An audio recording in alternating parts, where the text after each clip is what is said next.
आपका मेरे चैनल भक्ति का ज्ञान में हार्दिक स्वागत है। दोस्तों, किसी ने बड़े कमाल की बात कही है कि इस दुनिया में कोई आपके हाथ से छीन कर ले जा सकता है, लेकिन आपके नसीब से छीन कर नहीं ले जा सकता। दोस्तों, आज की कहानी बड़ी विशेष और ज्ञानवर्धक है। उम्मीद करता हूं आप इसे पूरा सुनेंगे। अपने वह नहीं होते जो तस्वीरों में साथ खड़े होते हैं, अपने तो वह होते हैं जो तकलीफों में साथ खड़े होते हैं। सबके दिलों का एहसास अलग होता है। इस दुनिया में सबका व्यवहार अलग होता है। आंखें तो सबकी एक जैसी ही होती हैं, पर सबका देखने का अंदाज अलग होता है। लोग कहते हैं जिंदगी मिली है अपने हिसाब से जीने के लिए, लेकिन वही लोग सुबह होते ही किसी और के हिसाब से जीने चले जाते हैं। दिमाग कहता है कि लोगों के साथ वैसा ही व्यवहार करूं जैसा वह हमारे साथ करते हैं, लेकिन फिर दिल कहता है कि अगर हम भी उनके जैसे बन गए तो उनमें और हम में फर्क क्या रह जाएगा। हासिल कर एक मुकाम नया वक्त बदल जाता है, इंसान बदल जाते हैं, वक्त वक्त पर रिश्तों के अंदाज बदल जाते हैं। कभी कह दिया अपना तो कभी कर दिया पराया, दिन और रात की तरह। पुराने समय की बात है। एक महान विद्वान ब्राह्मण थे जिसका नाम आचार्य त्रिपाठी था। आचार्य के परिवार में सिर्फ वह, उसकी पत्नी और उनका एक छोटा बेटा था। आचार्य का अधिकांश समय अध्ययन और लेखन में ही व्यतीत होता था। उन्होंने कई महत्वपूर्ण पुस्तकें और ग्रंथों की रचना की थी, परंतु अपने लेखन और ज्ञान में इतने व्यस्त रहते थे कि अपने इकलौते पुत्र अर्पण पर ध्यान देने का समय ही नहीं मिल पाता था। एक दिन आचार्य की पत्नी ने उनसे कहा, क्या आपको अपने इकलौते पुत्र से कोई प्रेम ममता है या नहीं? पूरे दिन आप बस अध्ययन और लेखन में ही व्यतीत करते हैं। आचार्य ने उत्तर दिया, मेरे पास इन भावनाओं के लिए समय कहाँ है। आचार्य जी विद्वानों के बीच बहुत प्रतिष्ठित थे और राजा के दरबार में भी उनका बहुत सम्मान था। राजा ने कई बार उन्हें अपने दरबार में सलाहकार बनने के लिए अनुरोध किया था, लेकिन आचार्य हमेशा यह कहकर इनकार कर देते कि महाराज, आपकी सेवा में आने पर मुझे आपकी चापलूसी करनी पड़ेगी, जो मैं नहीं कर सकता। दूसरी तरफ उनका पुत्र अर्पण अपनी मां की अत्यधिक लाड़ प्यार में बिगड़ गया था। वह पाठशाला जाने की बजाय आवारा लड़कों के साथ समय बिताने लगा। आचार्य जी अपने लेखन और अध्ययन में इतने व्यस्त रहते थे कि उन्हें अपने पुत्र की हरकतों का पता ही नहीं चलता था। अर्पण ने जुआ खेलना शुरू कर दिया और समय के साथ मदिरा पान भी करने लगा। उसकी संगत कुछ चोर उचक्के जैसे युवकों के साथ हो गई थी। एक दिन की बात है, अर्पण अपने चोर दोस्तों के साथ मंदिर में चोरी करने के लिए जाता है, और जब वह तीनों मंदिर में सौरी कर रहे थे, तभी एक पहरेदार ने उन तीनों को सौरी करते हुए पकड़ लिया और उसे पकड़कर सीधे राजा के पास ले गए और बोले, महाराज, यह लड़के मंदिर में चोरी करते हुए पकड़े गए हैं और इनमें से एक आचार्य जी का पुत्र अर्पण है। यह सुनकर राजा भी अचंभित रह गए कि ज्ञान और धर्म का उपदेश देने वाले आचार्य का पुत्र चोरी में लिप्त है। राजा ने तुरंत एक सैनिक को आचार्य जी के घर पर सूचना देने के लिए भेजा। सैनिक ने जाकर कहा, आचार्य जी, आपका बेटा राजमहल में है, उसे मंदिर में चोरी करते हुए पकड़ा गया है। यह सुनकर आचार्य जी ने कहा, ओ, ये क्या मेरे मुंह पर काली खपत लग गई, अब मैं किसी को क्या मुंह दिखाऊंगा। उनकी पत्नी ने कहा, महाराज आपका बहुत सम्मान करते हैं, आप चाहे तो उसे माफी मिल सकती है। आचार्य जी ने उत्तर दिया, नहीं, मैं एक अपराधी की सिफारिश कर नहीं करूंगा, यह भी एक अपराध है। उसकी पत्नी ने धमकी दी, अगर आप राजा के पास नहीं जाएंगे तो मैं अपनी जान दे दूंगी। इस प्रकार आचार्य जी ने अपने सिद्धांतों के आगे झुकने से इनकार कर दिया, और यही उनके व्यक्तित्व की महानता को दर्शाता है। आचार्य ने भारी मन से कहा, ओह, तुम्हारी इस जिद की वजह से मुझे राजा के पास जाना ही पड़ेगा। पत्नी की बात मानकर अनिच्छा के बावजूद वे राजमहल पहुंचे। दरबार में उन्होंने राजा से निवेदन किया, राजन, मेरा पुत्र अभी नाबालिग है, उसे क्षमा कर दीजिए। राजा ने गंभीरता से जवाब दिया, यदि ऐसी बात है तो आपको राज दरबार में सभी के सामने मुझसे सार्वजनिक रूप से माफी मांगनी होगी, तभी मैं आपके बेटे को माफ कर सकता हूं। आचार्य ने सिर झुकाकर कहा, ठीक है राजन, मैं भरे दरबार में आपसे अपने बेटे के लिए क्षमा याचना करता हूं। आचार्य की इस विनती पर राजा ने उनके बेटे को इस शर्त पर माफ कर दिया कि भविष्य में वह कोई अपराध नहीं करेगा। परंतु इस घटना के बाद आचार्य जी की प्रतिष्ठा में धक्का लग गया। वे जहां भी जाते लोग उसे कहते कि आचार्य का बेटा चोर और उचक्के है। ये सब सुनकर आचार्य जी को बहुत दुख होता। इस अपमान और बेइज्जती के चलते आचार्य जी अब बीमार रहने लगे। उनके स्वास्थ्य पर इसका गहरा असर पड़ा। बेटा तो घर आ गया, लेकिन चोरी की उसकी आदत गई नहीं। उसने आचार्य जी की किताबें उठाकर बेचना शुरू कर दिया। एक दिन आचार्य जी ने पूछा, मेरी पुस्तकें कहां गई? तो बेटे ने लापरवाही से कहा, पिताजी मैंने घर का कोड़ा कचरा साफ कर दिया। आचार्य क्रोधित होकर बोले, अरे निकम्मे, तूने मेरा सर्वनाश कर दिया बेटा। उसे स्वर में बोला, आप तो हमेशा मुझे कोसते ही रहते हैं। मुझे लगा वो किताबें किसी काम की नहीं, इसलिए मैंने उसे बेच दिया। आचार्य जी ने उसे ज्यादा कुछ कहा नहीं। समय बीतने के साथ साथ आचार्य की बीमारी और गंभीर होती गई। वे चिंतित थे कि उनके बाद उनकी पत्नी और आवारा बेटे का क्या होगा। वे बीमार थे, फिर भी एक महत्वपूर्ण ग्रंथ की रचना कर रहे थे। वे सोचते, मैं यह ग्रंथ पूरा करके ही मरूंगा। बीमारी के बावजूद वे दिन रात लिखते रहे और एक दिन उनका यह ग्रंथ पूरा हो गया। उन्होंने सोचा, मेरा ग्रंथ तो पूरा हो गया है, लगता है मेरे जीवन के दिन भी पूरे हो गए हैं। उस दिन उन्होंने अपने बेटे को पास बुलाया और कहा, बेटा अभी भी समय है, तुम संभल सकते हो, अपने आप को काबिल बना सकते हो। उन्होंने अपना लिखा हुआ ग्रंथ बेटे को देते हुए कहा, बेटा तुम्हारी बर्बादी मेरी ही लापरवाही का नतीजा है। यह अमूल्य ग्रंथ संभाल कर रखो, तुम्हें देने के लिए मेरे पास कुछ और नहीं है। अर्पण ने वह ग्रंथ की पोथी अपने पास रखी, परंतु मन ही मन वह सोच रहा था, मैं इस पोथी का क्या करूंगा? मुझे पढ़ना लिखना तो आता ही नहीं। अगर पिताजी ने कुछ पैसे देते तो बात भी थी। अगले दिन सुबह आचार्य का देहांत हो गया। उनकी मृत्यु के बाद उनके परिवार पर मानो दुखों का पहाड़ टूट पड़ा था, परंतु अर्पण को इस बात की कोई चिंता नहीं थी। वह तो अपने पिताजी के सामान में धन की तलाश करने लगा। पिताजी ने मेरे लिए एक कौड़ी भी नहीं छोड़ी। अर्पण निराश होकर बैठ गया। कुछ समय और बीता तो मां बेटे की हालत इतनी खराब हो गई कि खाने के भी लाले पड़ने लगे। एक दिन मां ने तंग आकर बेटे से कहा, बेटा कुछ काम धंधा करके लाओ, नहीं तो हम भूख मर जाएंगे। अर्पण ने उदास मन से जवाब दिया, मां मुझ जैसे अनपढ़ और बदनाम को कौन काम देगा? यह सुनकर मां ने सोचा, क्यों ना मैं राजा के पास जाऊं। मेरे पति का राजा बहुत सम्मान करते थे, शायद वह हमारी मदद कर दे। ये सोचकर वह राज दरबार पहुंची और राजा से गुहार लगाई, महाराज हम भूखों मर रहे हैं, हमारी मदद कीजिए।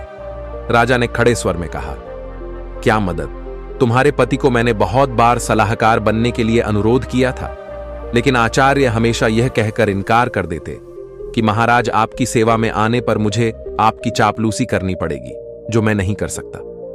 राजा ने कहा, तुम्हारा बेटा अब कमाने लायक है, मैं तुम्हारी कोई मदद नहीं कर सकता। निराश होकर मां घर लौट आई। घर पहुंचकर अर्पण ने मां को अपने पिता की दी हुई पोथी दिखाते हुए पूछा, मां पिताजी ने यह पोथी मुझे क्यों दी? मां ने दुखी स्वर में कहा, बेटा यह तेरे पिता की ज्ञान की आखिरी निशानी है। अर्पण ने उस पोथी को पढ़ने की कोशिश की, पर वह उसके लिए काला अक्षर भैंस बराबर थी। कुछ सोचकर वह अपने पड़ोस के रामू काका के पास गया और बोला, रामू काका आप तो पढ़े लिखे हैं, क्या आप मुझे इस पोथी का मतलब बता सकते हैं? रामू काका ने पोथी खोलकर देखा और बोले, इसमें तो बहुत कठिन श्लोक लिखे हैं, इनका अर्थ तो कोई महापंडित ही बता सकता है। अर्पण निराश होकर वापस लौट आया। उसने कई जगह काम ढूंढने की कोशिश की, पर अपनी बुरी छवि के कारण किसी ने उसे काम पर रखने से इनकार कर दिया। वह जहां भी जाता लोग उसे दुत्कार कर भगा देते थे। इस बीच उसकी मां भूख और बीमारी से कमजोर होती चली गई। अपनी मां की लाचारी और उसकी भूख को देखकर अर्पण ने खाने का इंतजाम करने की ठानी और घर से निकल पड़ा। चलते चलते उसकी नजर एक बगीचे पर पड़ी जिसमें फलों के पेड़ लगे हुए थे। उससे रहा न गया और वह बगीचे के अंदर चला गया। अर्पण ने जल्दी से कुछ फल तोड़े, लेकिन तभी बगीचे का पहरेदार वहां आ गया। सहयोग से वह बगीचा महाराज का था। एक बार फिर अर्पण को पकड़कर महाराज के सामने पेश कर दिया गया। पहरेदार ने कहा, महाराज यह आपके बगीचे से फल चुरा रहा था। राजा ने गुस्से में कहा, अरे तुम्हारी अब तक आंखें नहीं खुली, तुमने फिर से चोरी की। अर्पण गिर गिर कर बोला, महाराज मैं कई दिनों से भूखा हूं। राजा ने कड़क आवाज में कहा, चुप हो जाओ, अगर तुम आचार्य के पुत्र ना होते तो तुम्हें सूली पर चढ़ा देता। तुम्हारी यही सजा है कि तुरंत मेरा राज्य छोड़ दो। वह बेचारा कह भी नहीं पाया कि वह भूख से लाचार है। राज्य से निकाले जाने की सजा पाकर जब बेचारा अर्पण घर लौटा तो उसकी मां की मृत्यु हो चुकी थी, क्योंकि कई दिनों से उसने कुछ नहीं खाया था और उसे हमेशा चिंता सताती रहती कि मेरे जाने के बाद मेरे बेटे का क्या होगा। दुखी मन से उसने अपनी मां का अंतिम संस्कार किया और राज्य छोड़ने का निश्चय कर लिया। अर्पण ने अपने पिता की दी हुई पोथी को संभालकर एक थैले में डाला और राज्य छोड़कर चल दिया। दोस्तों, जिंदगी के एहसास बदल जाते हैं जब कोई हाथ और साथ दोनों ही छोड़ देता है। तब कुदरत कोई ना कोई उंगली पकड़ने वाला भेज देता है। मुस्कुराकर चलते रहिए। मुंह पर कड़वा बोलने वाले कभी धोखा नहीं देते। डरना तो मीठा बोलने वालों से चाहिए जो दिल में नफरत पालते हैं और समय के साथ बदल जाते हैं। नामुमकिन कुछ भी नहीं है। हम वह सब कर सकते हैं जो हम सोच सकते हैं और वह सब सोच सकते हैं जो हमने कभी नहीं सोचा कि सब कुछ संभव है।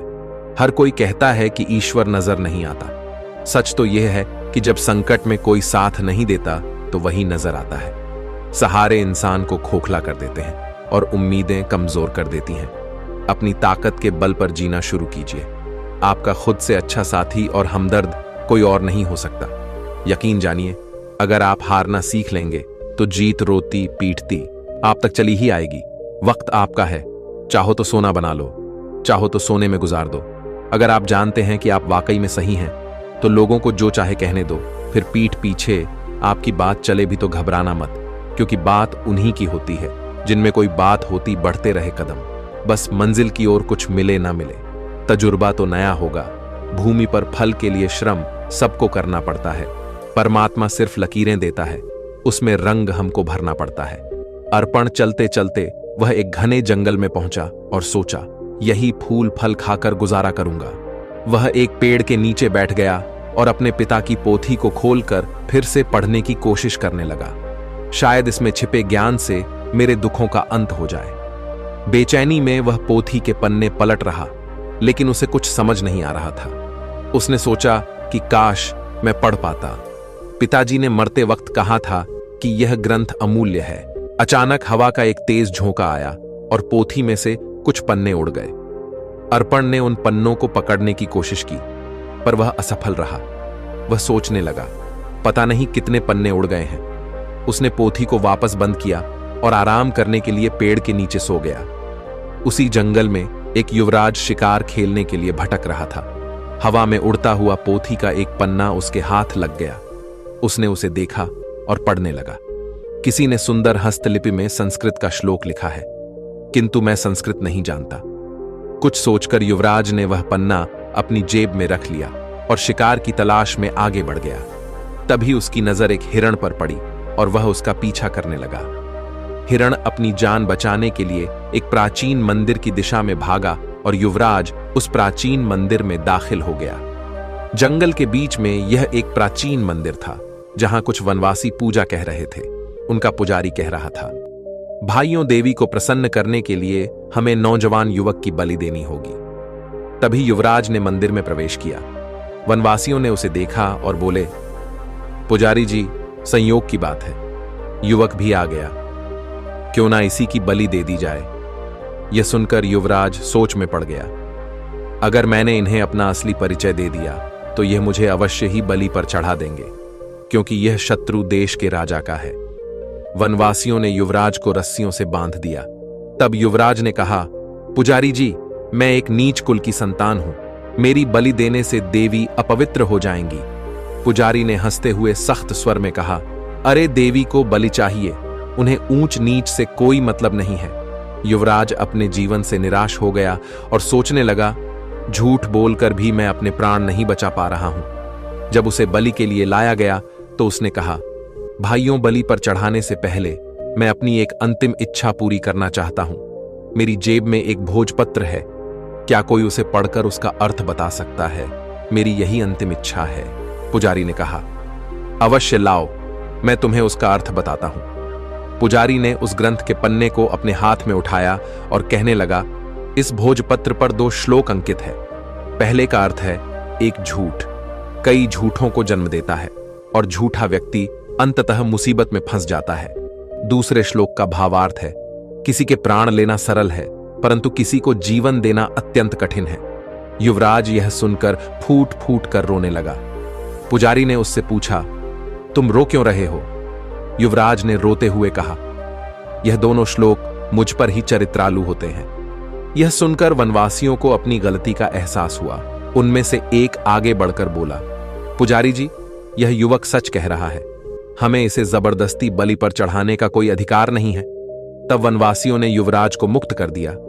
पुजारी ने कहा, जाओ नौजवान, इस श्लोक ने हमारी आंखें खोल दी हैं। हम आज के बाद देवी को किसी जीव की बलि नहीं चढ़ाएंगे। युवराज, जिसका नाम यंश था, उसने उनका धन्यवाद किया और महल की ओर चल दिया। लौटते समय वह विचारों में खोया हुआ था और सोच रहा था, ये भोजपत्र कितने अनमोल है, इन्होंने मेरे प्राण बचाए। हो सकता है ऐसे सुंदर उपदेशों वाले और भी पन्ने हों। महल वापस पहुंचकर युवराज ने अपने पिता के चरणों में प्रणाम किया और कहा, पिताजी, आपने मुझे शिकार खेलकर जीवों की हत्या करने से मना किया था। मैंने आपसे झूठ बोलकर शिकार खेलने गया था और मुसीबत में फंस गया, परंतु इन श्लोकों ने मेरे प्राण बचा लिए। फिर युवराज ने राजा रुद्र प्रताप को अपनी आप बीती सुना दी। उसने कहा, ऐसे श्लोक जो दूसरों को अहिंसा की शिक्षा देते हैं और जिन्होंने मेरे प्राण बचाए, मेरे लिए हजारों मोहरों के बराबर है। पिताजी, इस भोजपत्र पर पन्नों की संख्या 3 लिखी है। यह किसी अनमोल पोथी के हिस्से है। राजा रुद्र प्रताप ने यह सुनकर अपने कुछ सैनिक को बुलाया और उन्हें भोजपत्र दिखाते हुए आदेश दिया, जो भी ऐसे श्लोकों से सजे भोजपत्र खोज कर लाएगा, उसे ऊंचा पद और पुरस्कार भी दिया जाएगा।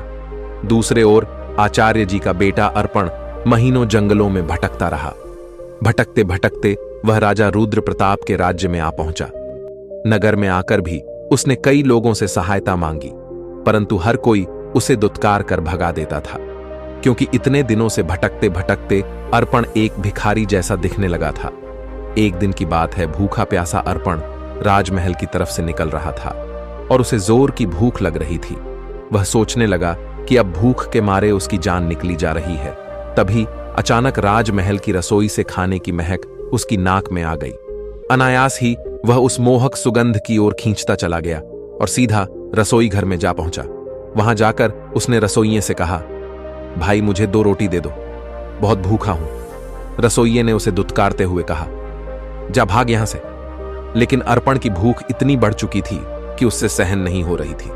उसने मौके का फायदा उठाकर रसोइये से नजरें बचाई और 2-3 रोटियां उठाकर अपने थैले में डाल ली। दुर्भाग्य से रसोइये की नजर उस पर पड़ गई। उसने अर्पण का हाथ पकड़ लिया और गुस्से में बोला, अरे रोटी चोर, चल, तुझे महाराज के सामने ले चलता हूं।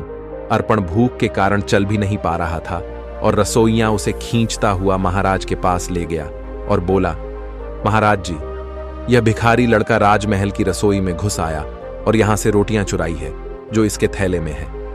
महाराज ने सिपाहियों को आदेश दिया, इस भिखारी के थैले को उल्टा कर दिया जाए। एक सिपाही आगे बढ़ा और अर्पण का थैला छीना और उसे उल्टा कर दिया। थैले से रोटियों के साथ साथ वह ग्रंथ भी निकल आया जो अर्पण के पिता ने लिखा था। उसी समय युवराज भी वहां से गुजर रहे थे, तो ग्रंथ को देखते ही युवराज की आंखें चमक उठी। उसने तुरंत ग्रंथ को उठा लिया और खुशी से चिल्ला उठा, अरे, यह तो वही अनमोल पोथी है जिसकी हमें महीनों से तलाश थी। फिर युवराज ने अर्पण की ओर देखा और आदरपूर्वक अपने सिपाही को कहा, इस धनवान लड़के को सम्मान से बिठाया जाए। फिर उस लड़के को एक सिंहासन पर बैठाया गया। फिर युवराज ने पूछा, भाई, तुम्हारा नाम क्या है? लड़के ने कहा कि मेरा नाम अर्पण है। युवराज ने कहा कि इतनी अनमोल संपत्ति होने के बावजूद भी तुम भीख मांग रहे हो। मैं इस पोथी के लिए तुम्हें 50,000 स्वर्ण मुद्राएं देने को तैयार हूं। अर्पण यह सुनकर एकदम असंबित रह गया और बोला, क्या कहा?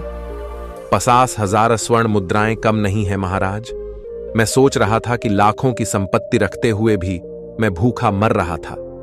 फिर उसने कहा, मित्र, इस पोथी के वचनों ने सदा मुझे पतन के गड्ढे में गिरने से बचाया है और मेरे प्राणों की रक्षा की है, लेकिन मेरी आंखें बार बार ठोकर खाकर भी नहीं खुली। युवराज ने पोथी खोली और अर्पण को पहले और दूसरे पन्ने की श्लोक सुनाने लगा। उसने लिखा था कि अविद्या सारे कपटों की जननी है और संकटों में ही अपने और पराई की पहचान होती है। अर्पण ने कहा, सचमुच अविद्या ने ही मुझे दर दर का भिखारी बना दिया। अगर मैंने बचपन में ही विद्या ग्रहण की होती तो आज मैं भी अपने पिता की तरह एक विद्वान होता। युवराज ने कहा, भाई अर्पण, अपनी पोथी का यह मूल्य स्वीकार करो। और यह कहते हुए उसने स्वर्ण मुद्राओं की थैली अर्पण को थमा दी।